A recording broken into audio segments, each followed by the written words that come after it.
The stage is set, and we now know Houston will take on the Steelers on Monday night. Any cause for concerns for Houston that might scare you? And let's take a look into Stroud's 2025 season.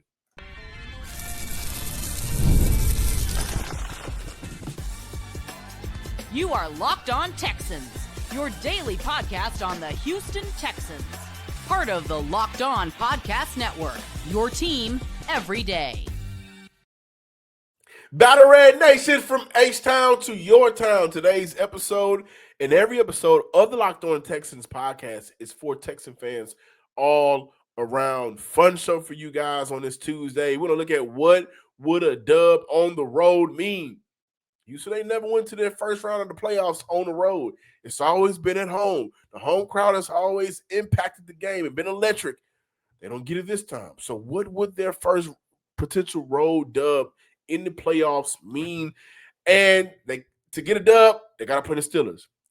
For you guys, do the Pittsburgh Steelers cause any concern for you that Houston may not win the game? I'm going to say no, and you want to stick around for this because it would more so be the cause for concern would be within the Texans and what they failed to do.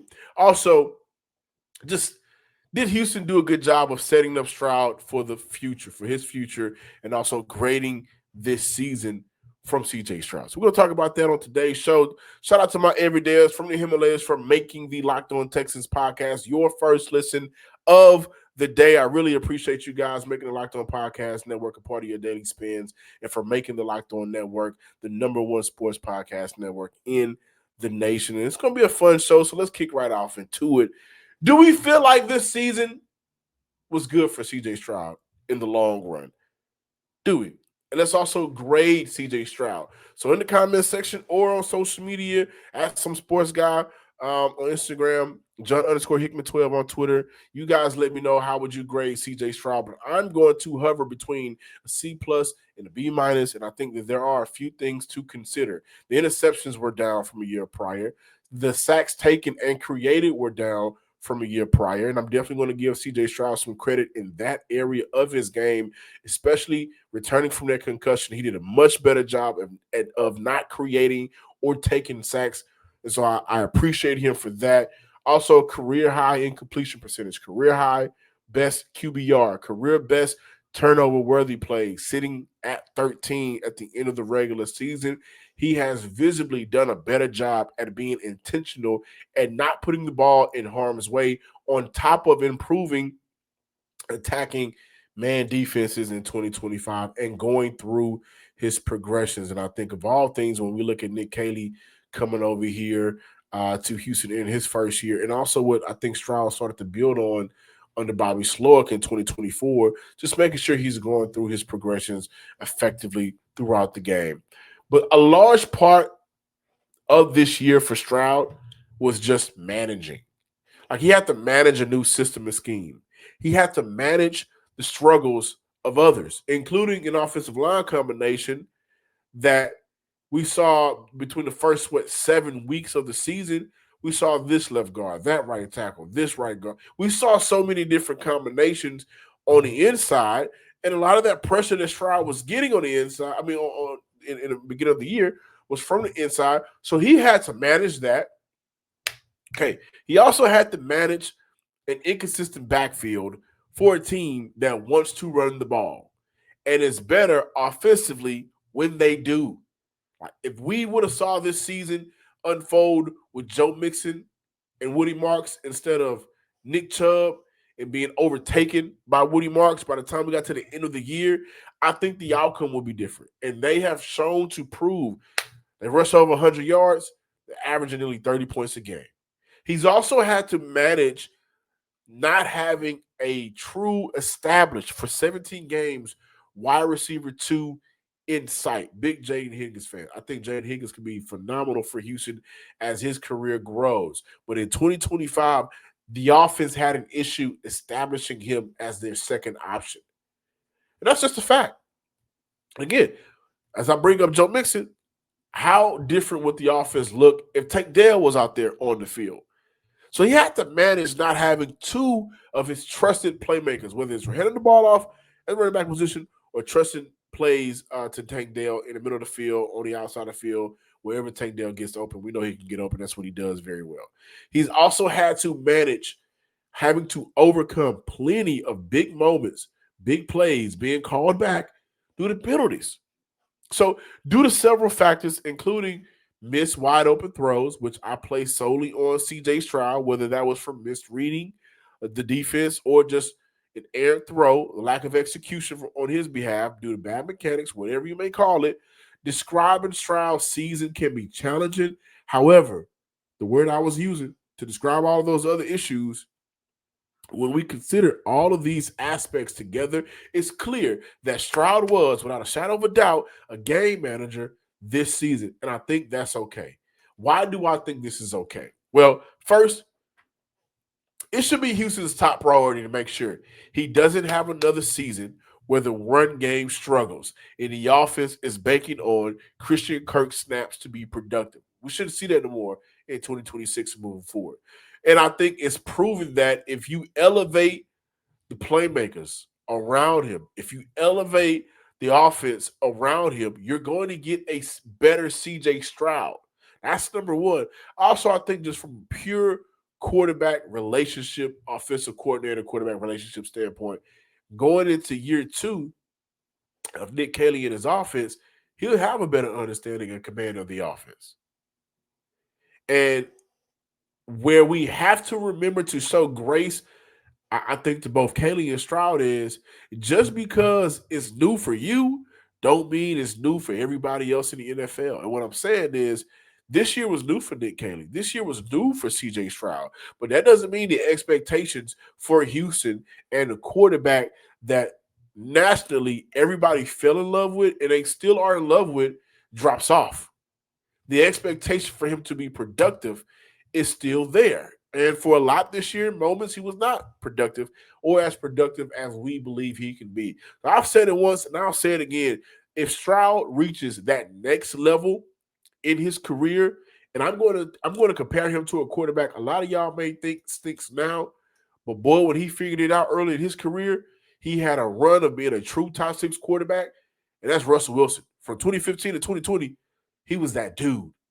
If he reaches that level, we're going to look back at this year and say to ourselves, this was needed for him to grow personally as a leader and also, more importantly, as a quarterback. If he doesn't, this year will always be viewed as the year that showed us who he really is. The dude who will have to rely on instead of the dude you can rely on. I am still of the belief if Houston does this right, and I think Nick Caley would be huge, it's going to be huge for Houston's offense and CJ Stroud moving forward in the development of that quarterback. But if they do it right, they'll be able to rely on him, and they'll need to be able to rely on him against the Steelers Monday night. You don't want to see you don't want to see CJ Stroud crumble on the road, and against that team in Pittsburgh, it's possible. So he's going to have to play his best football. But also, are there any cause for concerns that we need to be worried about? That's what we're going to talk about on the other side of today's podcast. Finding a doctor you actually like feels like discovering a diamond in the rough. You want someone in network nearby with availability, but you also want a doctor who really listens, makes you feel comfortable, explaining things clearly, and helps you walk out feeling confident about your next step, whatever it is. Your diamond in the rough doctor exists, and finding them is easy on ZocDoc. ZocDoc is a free app and website that helps you find and book high-quality in-network doctors so you can choose someone who truly connects with you and who you truly connect with. Being able to choose in-person or video visits makes scheduling way easier. If I need to book care fast, this is the first place I'd go to. It makes the process simple and easy. Stop putting off those doctor's appointments. This is 2026. We all have New Year resolutions. Getting to the doctor could be one of them. So go to ZocDoc.com/LockedOnNFL to find and instantly book a doctor you love today. And I want to spell this out for you guys because it's very important. That is ZocDoc.com/LockedOn. ZocDoc.com/locked-on-NFL, ZocDoc.com/locked-on-NFL. Thank you, ZocDoc, for sponsoring this message. And also, Texan fans, got a little serious right there, right? But let's talk about having fun. And listen, hey guys, the draft picks positions are set, and so many teams are looking for their franchise quarterback. You ever wish you'd become a pro quarterback? You ever wish you could get drafted first overall by the Houston Texans? Well, now you can. There's a mobile game just for you called Ultimate QB Football Legend. In this game, you step into the cleats of a number one draft pick quarterback, and it's your job to lead your team to greatness and to help turn a failing franchise into a dynasty. This is the number one quarterback career mode game on mobile services and app stores, and it introduces the most realistic environment with a full career control. You sign contracts, train, upgrade yourself, build chemistry, and evolve your teammates. Give input to your GM on roster moves. Play the actual games in 2D and rise through the ranks to become a pro football legend. You can become Tom Brady. You want to become Tom Brady? You can become Tom Brady. You'll deal with the ups and downs of a quarterback career, from rookie nerves to playoff drama, and every choice shapes your journey. Ultimate QB is totally free, has no ads, and works 100% offline. Perfect for when you want to sneak in a quick game or two on the go. Just head over to ultimate-QB.com. That's ultimate-QB.com, or search for Ultimate QB in your app store. And we've got something special just for you guys. Use promo code LOCKED ON, all caps, in the game store to get a free boost to start your career. Ultimate QB Football Legend, QB1 is your legacy. Welcome back, Locked On Texans listeners and viewers. Hey, every day, as I want to share with you, Houston's offense ranks 13th in scoring offense and also 18th in total offense. So this season started off rough for Houston. The first three games, they averaged 12.6 points per game, but they improved drastically. Couple of 40 burgers, and they was able to kind of bring that score up. Also with some help of the defense as well. We know the defense has, I think, 4 scores on the year, maybe 5. Plus, Houston kicks off against the Steelers, as we will discuss. If they win that game, they'll go on to play the Denver Broncos, the rematch many Texan fans want. We know the last time Houston played Denver at home, Stroud went out with the concussion. Many of us felt that was the game Stroud would have his stamp against a contender on the year. Many of us felt that way. So we could see him get some type of revenge. And also, a final thank you to Laramie Tunsil and the Commanders. Houston will have 2 top 40 picks. Them being bad was good business for Houston. Plus, the O-line looked better without Tunsil. Is the icing on the cake. Now, Demeco Ryans spoke with the media on Monday. Let's hear from Demeco Ryans and some of the few things that he said. All those things. We're excited for the matchup versus the Steelers. Really great team. Nothing but a ton of respect, all right, for Coach Tomlin and the success that he's had in the league. How he's done it for such a long time. He's a guy who definitely have always looked up to, always respected him. Always has his teams ready to go. Well coached, physical outfit. Like, they're gonna play tough. And it was really cool to see how they won that game last night. Just pure will, determination, found a way to win. Had things go their way. Aaron's done a good job there at the quarterback position. The defense has always played tough.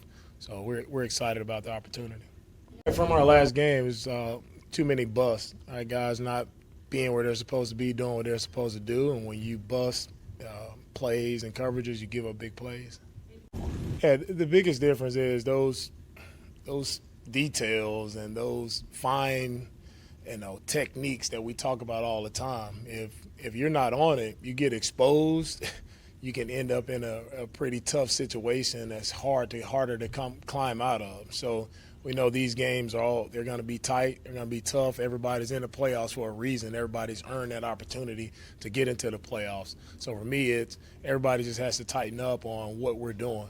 Right? Offensively, defensively, special teams wise, we all have to tighten up. Starting with us as coaches, we got to tighten up to make sure we're all on the same page and make sure that our players, everybody knows exactly what they should be doing and how to get it done. Thank you, Demeco. I will say this: when we look at any for concern or what problems the Steelers may present to the Houston Texans, the Steelers are 7-3 in one-score games this season. They are made to grind it out. But if we take a look at those games and what those teams did in those losses, there's a combined 17 turnovers in the losses. And I also want to take it a step further. After the Steelers scored in those games, those teams in those 7 games have a combined 7 touchdowns. 7 turnovers right after the Steelers scored. So when I say that, I want to highlight that we're looking at a team that finds ways to grind it out, but we're also looking at a team in those 7 games that they won in those one-score instances. Out of 10, teams gave the ball back to them. So we look at the E word. It ain't excited. It ain't everyone. It's execution. And that goes for the offense playing safe with the ball. Not playing scared, but being safe with your decision making, which is what Demeco Ryans has highlighted over the last couple of weeks and what some of the things he's proud of from CJ Stroud. But when you look at those one-score losses in those 7 dubs that the one-score games, in the 7 wins that the Steelers have, there's been 7 occasions where the Steelers will score, whether they were down or not, they will score, and the team will get the ball right back to them. That's not a winning formula in the NFL. Also, for those of you who may be concerned about Houston playing their first game on the road, it's important to note that Houston's defense performs exceptionally good in away games. They allow fewer rushing yards per carry at 3.5. They have given up fewer passing touchdowns, 6, allow fewer first downs, maintain a lower completion percentage, and have recorded more interceptions, 10, compared to in their home games. So this defense, we talk about things, the playoffs, and when you got to go on the road. When has this team this year not shown the ability to play tough games and win tough games on the road, especially in the last 2 months of football? The defense is going to step up to the to the plate, They want their cake and eat it too. That's why I wanted to lead with in the 10 games, in the 10 one-score games this season, the Steelers have won 7. In those 7 dubs that those teams lost, they gave the ball away 17 times. That's inexcusable. And also, in those 7 wins for the Steelers,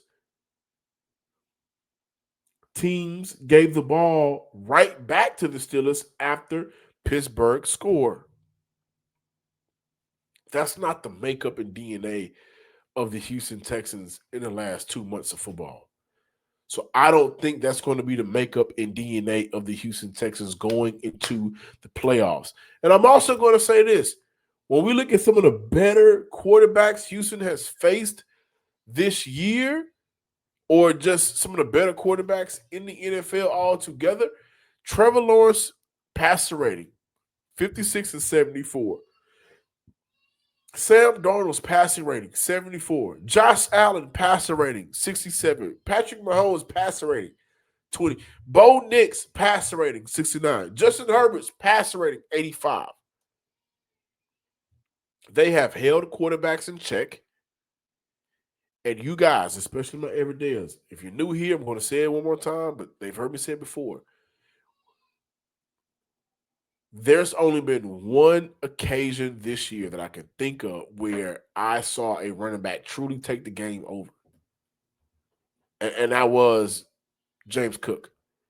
Outside of that, majority of these teams that run the ball extremely well, when they played Houston, it goes out the window. So do I have cause for concerns that maybe the Steelers could present? Yeah, I think when you look at a team led by Mike Tomlin and Aaron Rodgers, who has decades of years and games of experience in the playoffs, that could scare you. But I'm gonna say this: I trust Kamari Lassiter on DK Metcalf with Kalen Bullock shading more so his half of the field. You put Derek Stingley on whoever, that's going to be essentially a side of a field shut down. You trust those guys up front, and this is what I like. Tommy T in the middle is going to create his own pressure, whether that's stopping the run or getting after the quarterback. And the pass rush, including TJ Watt, but the pass rush from the Pittsburgh Steelers do not scare me when I consider over the past couple of months, the quarterbacks ain't getting hit a lot. This offensive line has played phenomenal football, and they have to trust that offensive line Monday night, but also the quarterback, CJ Stroud, has to trust they're going to do their job and step up in the pocket, have great pocket awareness, and deliver throws downfield. And I think that's the key to success right there. But also, let's say all of that happens, which we believe it will, and Houston wins the game. What would getting that dub on the road mean? Let's close out with that conversation. More on the Locked On Texans podcast.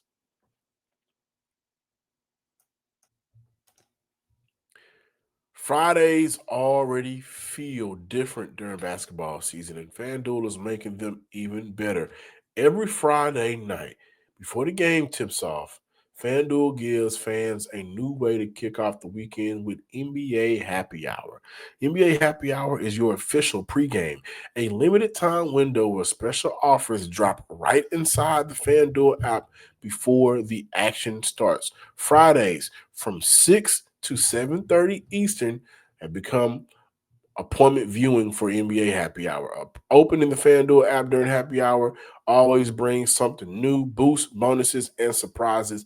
Plus, it's easy to check the weekly specials before tip off and make a move before the window closing. The time is perfect, right before the games, right before the weekend starts. It adds extra energy to Friday night basketball without overthinking it. You can stay at home and have a blast with FanDuel. So before tip off, check the FanDuel app and see what's dropping during NBA Happy Hour every Friday from 6 to 7:30 Eastern Time p.m. A little basketball, a little action, and a whole lot of Friday energy. That's NBA Happy Hour only on FanDuel, the official sports partner of the NBA.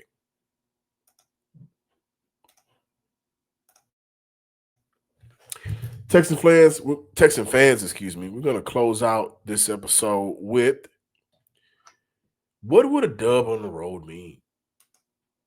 Houston has not done that. They have done it. They have not done that, man. So I look at the possibility of what it means now and also in the future. Right. Number one, it means they're built for the tough challenges. And I think we already know Houston's built for the tough challenges we've seen in the last 2 months of football, right? But we can all admit playoffs are a lot different. And so when we look at this storied year and where it could potentially end, and I'm gonna put them two words on it: Super Bowl. And if some of y'all may use it in conjunction, Super Bowl. But Monday night against the Steelers is huge because they are going to go into a hostile crowd where it's cold, and the crowd advantage for Pittsburgh, we've seen that help the Steelers beat teams year in and year out in the playoffs in Mike Tomlin's career, dating back to before Mike Tomlin. This is one of the more storied franchises, and they have the home crowd advantage to help beat teams. So this is something new for Houston. If they win Monday, this will be their first time winning on the road in the playoffs. But also, again, I think it'll just be an extension of the tough challenges from the regular season. I mean, they have tough victories versus the Chiefs, the Chargers, and the Colts in their first matchups all on the road. That first Colts game wasn't easy for Houston. I mean, the second one, the last one wasn't easy as well. That was also another one-score game that they won. But those road matchups during the year, and this is when the Indianapolis Colts were still, I think, 8-2 at that point, 8-3 maybe. They were still wildly favored to make the playoffs. Houston got that dub. They go into Arrowhead, they get the dub. They go into SoCal to take on the Chargers, they get the dub. These are road wins against, at the time, 3 playoff teams. So I look at the importance of just, getting the road win. It's going to be a tough challenge, and I don't want to overlook this Pittsburgh Steelers. I'm a firm believer of any given Sunday, and I think that is true. But it's going to be a tough win. But I also look at what that means for Demeco. It also kind of knocks a monkey off his shoulder, right? Because, yeah, he'll win the division. He's been able to win the division. He's been able to get a home field advantage. He's been able to beat a wild card team. But now roles are reversed. And honestly, roles have been reversed all year for Demeco and the Houston Texans. So it ain't like this is anything new. It's just the playoffs where anything can happen. And so for Demeco, if he were to get that win, I think it'll be a sigh of relief for himself. Once you taste success and you see what that failure looks like, that's stopping you from getting to the other side, you crave being able to beat it. You crave it. And so he lost to Baltimore in year 1 on the road in the second round. He loses to Kansas City on the road in the second round. It ain't no Kansas City. It ain't no Baltimore to worry about this year. Those 2 teams are out of it. You also are going up against a storied franchise. He has a ton of respect for Mike Tomlin. I mean, who doesn't? Every coach in the NFL has a ton of respect for Mike Tomlin. You have a ton of respect for Aaron Rodgers. You know what they've been able to do in their career. But beating them, no matter at what stage, it just means I'm here. My team is here. We're not going to – the old guard is over with, but more importantly, and I don't want to necessarily speak for Demeco, but more importantly, I think I'm going to say, I got this monkey off my back. I'm over that hump. And now I have a home win. And now I have a road win. And now I know what it feels like to win on the road because, hey, if they beat Pittsburgh, the next game is going to be against Denver, in Denver, on the road. Mile high. Well, those playing conditions are already tough, but you factor in the weather, and if it could be really cold, it's going to be extremely tough playing conditions. But you know how to do it because you just did it the week prior. So I look at what a dub would mean on the road, man. I just think it would just be another barrier that this team has broken this year in their best year in their franchise history. Yeah. And again, we put those 2 words out there. One for some of y'all, Super Bowl. What would it mean in one season? You beat Baltimore, you beat Kansas City, you beat Buffalo, you beat the Chargers, you knock off Pittsburgh in the first round, you go to Denver, you avenge that loss, and you get to the AFC Championship game. That'll be special. But in order to do that, Houston's going to have to go on the road and win games. And what makes a lot of us confident, I'm only going to speak for myself here now, but what makes me confident is I've seen them do it before this season. Thank you for watching today's episode and listening to today's episode. Please be sure to subscribe, like, and comment on YouTube and wherever you get your podcasts. Also follow me on Twitter at John_Hickman12. I promise y'all I'm going to get over this little cold I got, but I'm going to keep bringing more heat on the Locked On Texans podcast, your team every day. Shout out to the Texan fans out there. Peace.